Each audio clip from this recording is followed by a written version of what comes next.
Good morning, everybody. Welcome to OP Radio, episode number 20.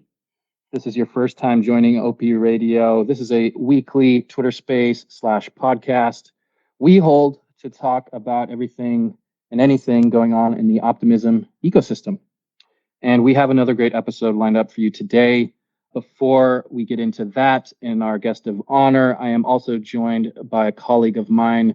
You know him well. He's been on the show several times, the one and only Smit. Smit, how you doing this morning? I'm doing great. I'm excited to be here as usual. Side character today, but really excited. Mac and Rhea planned an amazing space for you guys. Side character, but important character nonetheless, Smit, as always. Love it. Okay, so today's guest is the product lead at Fjord Foundry. And without further ado, I'm just going to give them a chance to introduce themselves. How you doing this morning? Hey, Mac and Smith. I'm doing really well. Excited to be here. GM. Thank you for having me on. And yeah, like you said, I'm Ree. I'm the product lead for Fjord Foundry, also formerly known as Copper Launch. Awesome. Well, we're super glad to have you here. And let's just dig right in. We want to learn about Fjord Foundry. What is it and what problem does it solve? Yep, sure thing. So at Fjord Foundry, what we aim to do is to empower teams that are building within crypto to bootstrap their tokens' initial liquidity, while at the same time distributing that token to a wide and invested community in an equitable way. And to achieve this, we are using liquidity bootstrapping pools, a great piece of tech that was created by Balancer. And yeah, that's our core mission, but we're also exploring other novel use cases for liquidity bootstrapping pools, as well as now building out offerings to help teams continue nurture their community beyond that initial liquidity bootstrapping stage.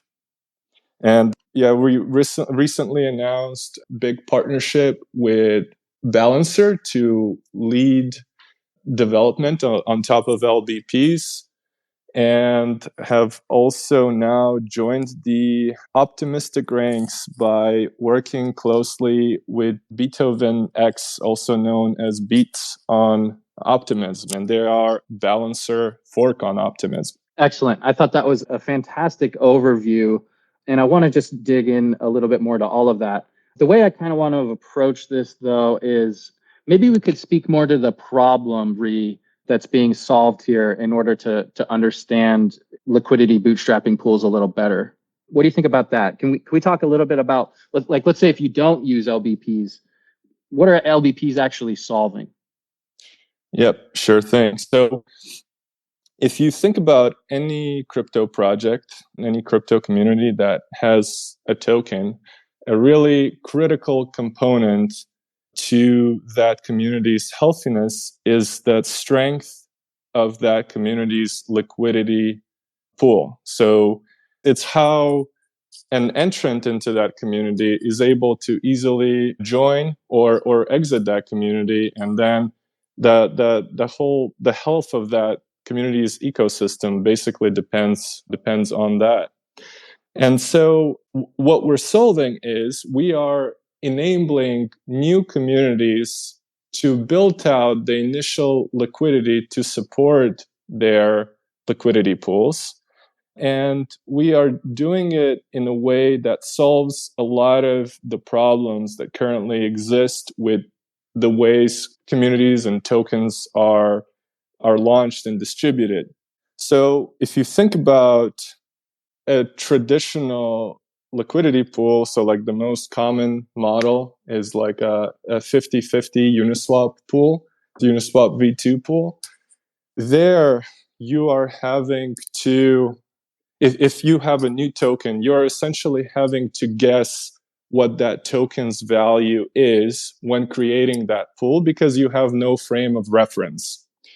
And as the name liquidity bootstrapping pool suggests, this is a different type of pool from just a regular pool, that enables you to seamlessly build up that initial liquidity while also not having to guess the token's price. You are discovering the token's price in the process, and it's done by changing the way that a traditional pool works, where you have to weigh it 50-50. So LBPs have this unique property where for the two assets in the pool, you can vary their weights and you can control them over time. So you can configure these liquidity bootstrapping pools to have the weights of the tokens inside change over time from a configuration that first values the new token in the pool extremely high, and then slowly over time decreases to the other end of the spectrum.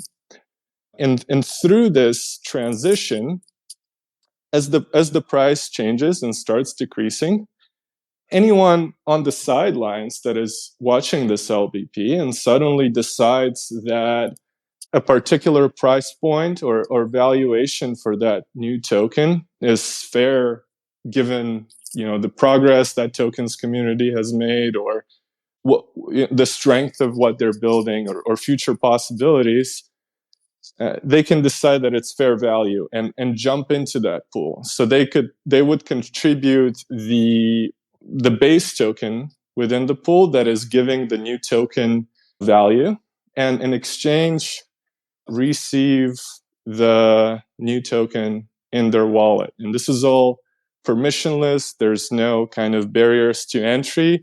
So users that participate in LBPs are contributing to the future liquidity of that token, while at the same time receiving the token and becoming invested stakeholders of that community. So yeah, let me know if this makes sense, or if I should dive deeper into any parts of this explanation.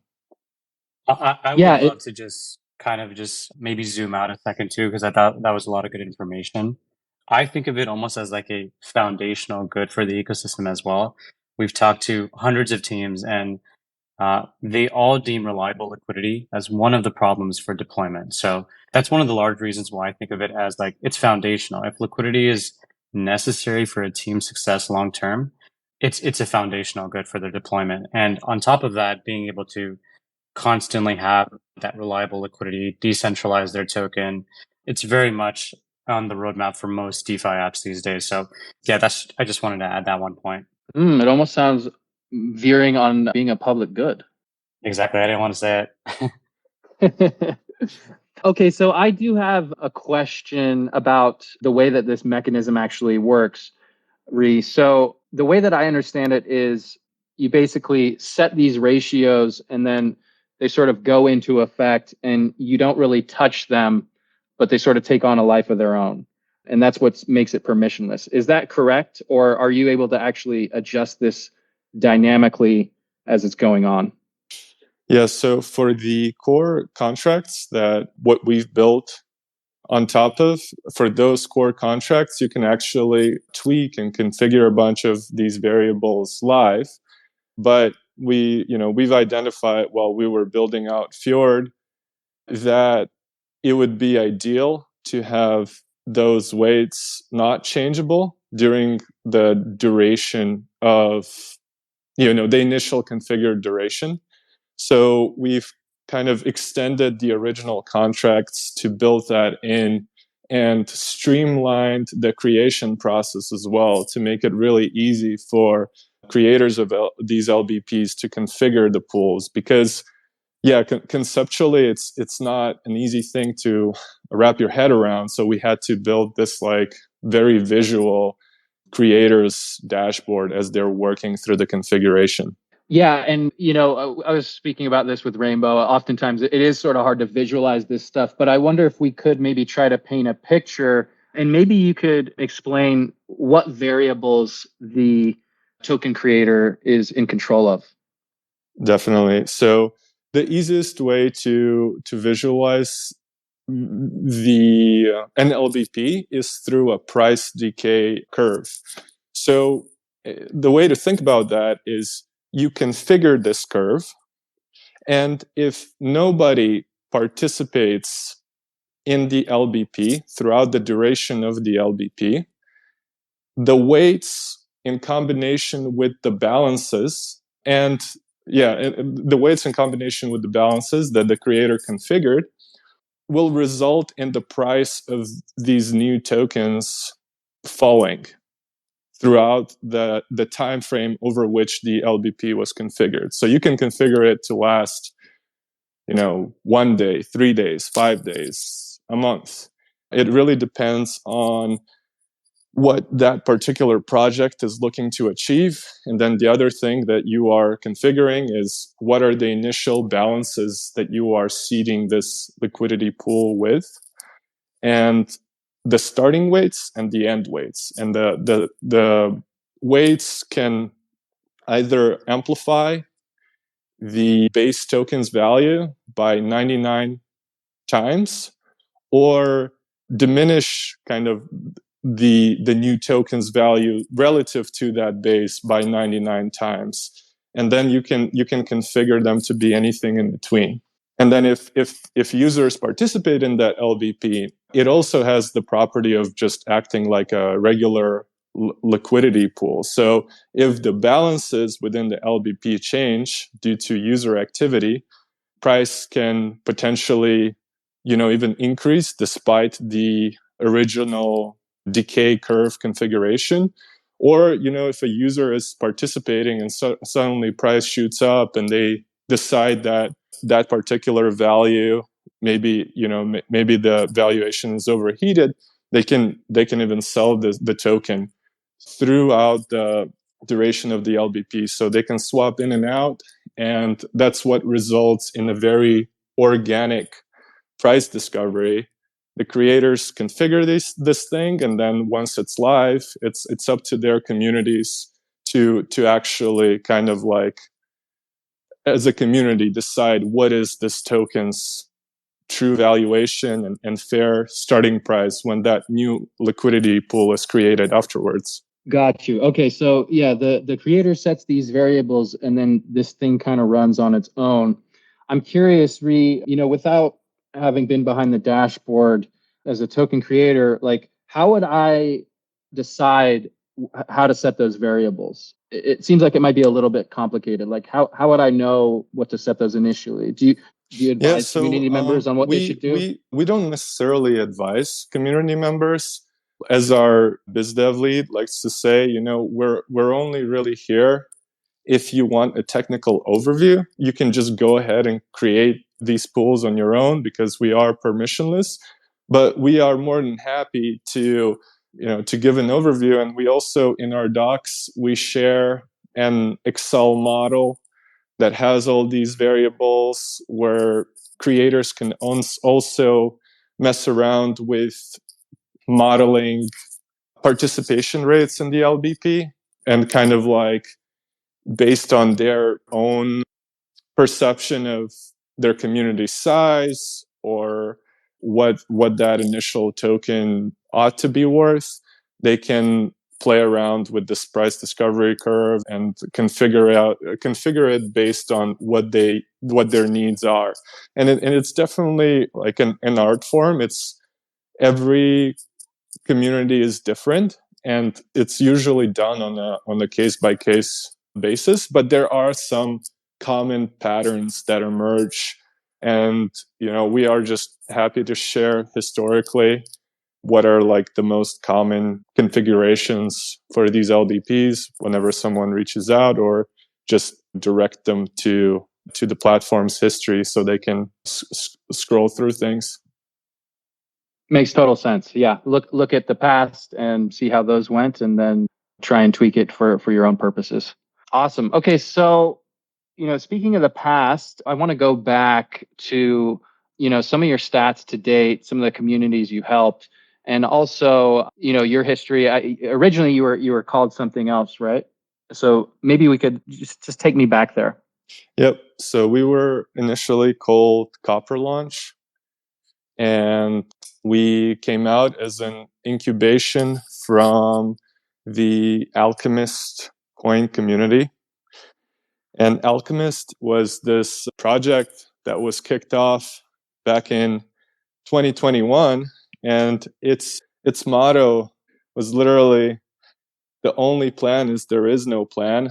And the founder, the Ghost Hub, just launched it through an LBP on Balancer. And at that point, like, Balancer had their own UI for it, and it was just a V1 version of it. It wasn't super great. It was, quite confusing, but it was still effective even at that early stage and early maturity. And a bunch of people saw this coin and saw really funky GitHub page that was attached to the launch and jumped into the adventure. And what's funny is that, like, the GitHub page itself said all kinds of things regarding, like, there being no plan.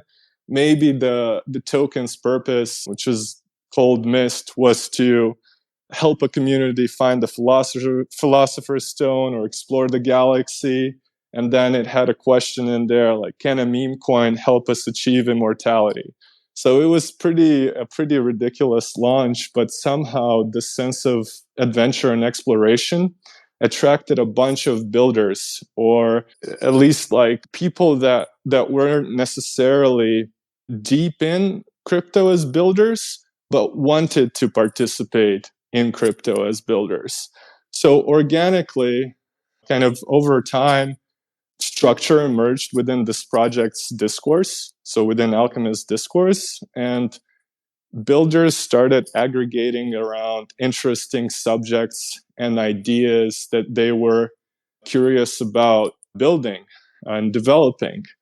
And the project's token had this unique property where it increased in quantity every 2 weeks.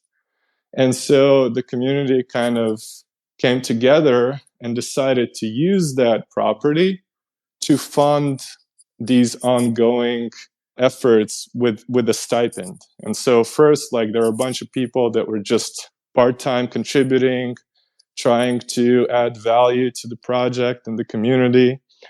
And that's how Copper Launch was born. It was a bunch of people from the community, myself included, jumped in, started building.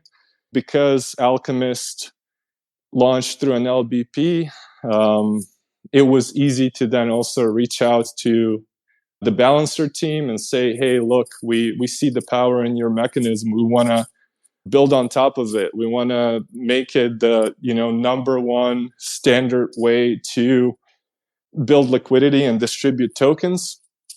And so that's what we did. And initially, I think there was a little bit of skepticism probably on the Balancer side of things. It was just these anons came to them, not a lot of Web3 experience, and suddenly they're just out there and building. And we went 0 to 100 in a matter of months. We were the first team to build out a UI for LBPs when Balancer V2 launched later that summer. And once that happened, like, we kind of, like, because of our own experience, we knew what were the pain points for LBPs, for creators and participants, and we aimed to solve them through our UI. And so over the course of that fall and later winter, so end of 2021, early 2022, we were able to have a lot of success. So since that time, we've had over 130 communities use an LBP through Fjord. We've helped these communities generate over 750 million USD worth of liquidity generated. And yeah, we've had something like, I think it was over 1.5 billion in volume flow through the platform. And that's kind of this early success has kind of continued. And now we are continuing to develop new use cases on top of LBPs and expanding the functionality of the platform to to cater to more needs that early communities have. Very interesting story. And because we're on OP Radio, I got to ask you, what about the reason or the decision to move to Optimism? Yes, so the Optimism ethos is very much, I think, in line with this builder's ethos that Alchemist had early on and still does, which is about kind of empowering newcomers and new projects to go after bold ideas, and figuring out what is the best way to help these projects gain a community and enable anyone to participate. And Ethereum mainnet fees, they are quite large, and that presents a large pain point. So with Optimism, you guys, thrive on empowering builders and contributors. And I think by bringing the platform to Optimism and collaborating with Beats, we are able to enable smaller buyers to also gain these new opportunities presented by LBPs and enabling them to be part of these early communities, contribute, grow along with, and nurture these communities, make them grow stronger. Very well said. Yeah, this is a common theme that comes up a lot in conversations we have here on OP Radio, which is, Optimism and layer twos, but speaking, specifically about Optimism, just lowers the barrier of entry to participate. Yeah, it's cool hearing that repeated from a bunch of different projects and people. And also, I really love Smith's framing of this being, a team's LP being a core need and almost like the tech that powers it being, a public good, because that's exactly how we think about communities that come through Fjord. We think of them almost through Maslow's hierarchy of needs. So for those not familiar, Maslow's hierarchy of needs is this model that looks at a human being and tries to figure out what are their most critical needs. And it's framed like a pyramid because you start with a foundational need like shelter and safety and food, and you kind of built up slowly up this pyramid to establish what are more kind of complex needs on top of these more basic ones. So yeah, we also look at crypto communities and DAOs in the same way, and we see this transition from a social consensus layer to being on chain through a token, through a protocol, is a core need that we are fulfilling, and we're very passionate about helping these communities achieve their full potential. So yeah, we're super excited to work with you guys, work with Beats, and continue building out this tech. Yeah, I like that description, and I like the parallel with Maslow's hierarchy. So if LBPs, or if liquidity is somewhere on that hierarchy of needs, you and I had talked about that in the process of serving these communities and projects, you discovered maybe some other needs, and that might tie into maybe the future of Fjord Foundry and what you guys are working on now. For sure. So beyond this kind of like, yeah, I'll just frame it this way. We see participants in Fjord as two categories, right? We see the teams or communities creating these LBPs, and then we see the community of participants in these LBPs. So we have two groups of other participants in Fjord that serve these other two groups. So the first one is a group of curators where even if we're in a permissionless environment, they are entities that, using like their own criteria, using their own evaluations, are able to vet the teams and projects coming through Fjord and give them an extra signal of confidence. So that's one group servicing participants on Fjord, so LBP participants on Fjord.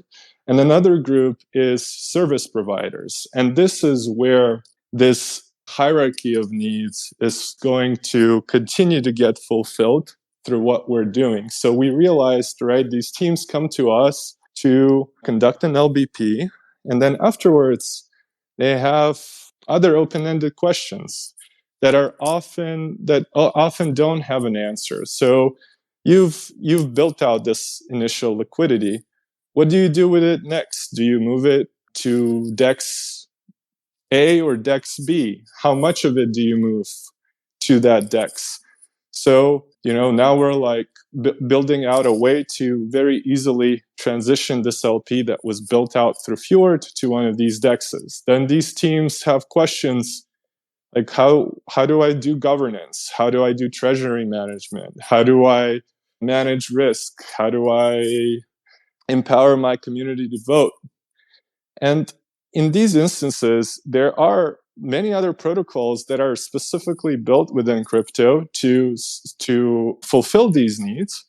So where appropriate, we are partnering with them and enabling them to integrate with our UI to then easily give a path forward to these teams that come through us and enable them to pick the next set of tools that will service their needs. So yeah, it's that's kind of like where the future of Fjord lies, and wherever it makes sense, we'll build the tools to fulfill some of these needs, and elsewhere we'll invite others in the shape of service providers to help these teams grow, whether it's their communities, treasury management, managing LP, whatever it may be. There's all these needs that there's an opportunity here to connect these teams with others. Totally. Yeah. Taking care of that first need, bootstrapping liquidity, and then pointing them in the right direction and maybe connecting them with other teams that can solve these other problems. Yep, exactly. Very cool. Well, this has been fascinating, Ree. I feel like we may be close to winding down. I want to ask Smit maybe if he wants to weigh in on anything or has anything to add before we do.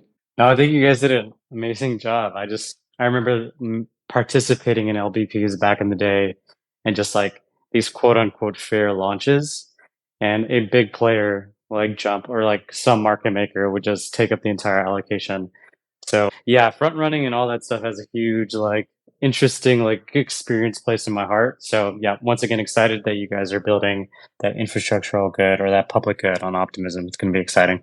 And Ree, if you were to direct the listeners to one place where they could go find out more about Fjord Foundry, where would that be?